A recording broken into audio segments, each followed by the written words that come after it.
Hi everyone, this is Farhana and welcome to my channel Create and Live FNJ.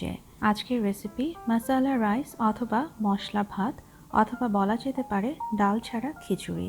যারা ডাল খান না অথবা বাড়িতে ডাল না থাকলে খিচুড়ি হিসেবে এই রেসিপিটি তৈরি করতে পারেন। জানিয়ে দিচ্ছি উপকরণ।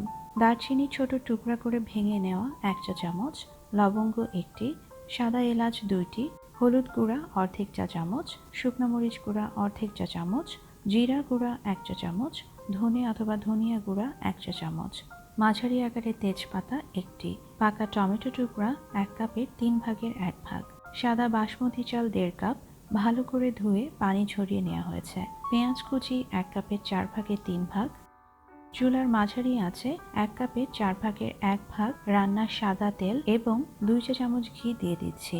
দিয়ে দিয়েছি পেঁয়াজ কুচি, ছিটিয়ে দিচ্ছি লবণ 1 চা চামচ। চুলার মাঝারি আঁচে পেঁয়াজ হালকা সোনালি করে ভেজে নেব।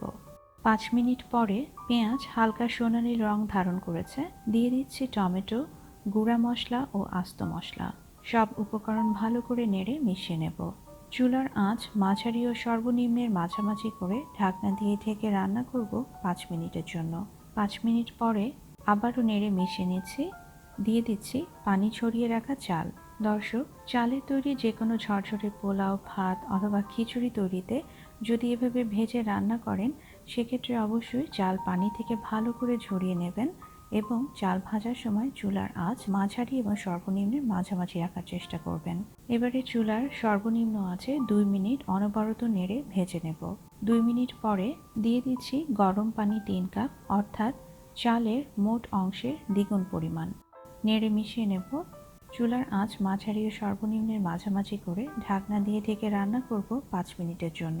5 মিনিট পরে দর্শক দেখতে পাচ্ছেন এরকম ছিদ্র অংশ হয়েছে এবং বাষ্প বের হচ্ছে। এর অর্থ চাল অর্ধেকের বেশি সিদ্ধ হয়েছে।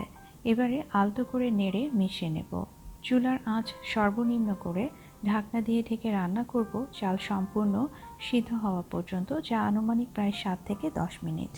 7 মিনিট পরে চালের উপরের অংশ শুষ্ক এবং তলার অংশটা তুলনামূলক আর্দ্র, তাই নিচের চালগুলো উপরে এনে নেড়ে দেব।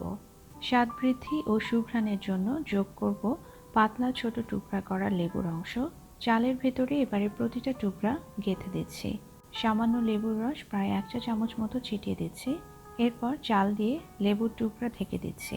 চুলার সর্বনিম্ন আছে ঢাকনা দিয়ে ঢেকে রান্না করব 5 মিনিটের জন্য। 5 মিনিট পরে রান্নাটি সম্পূর্ণ হয়েছে।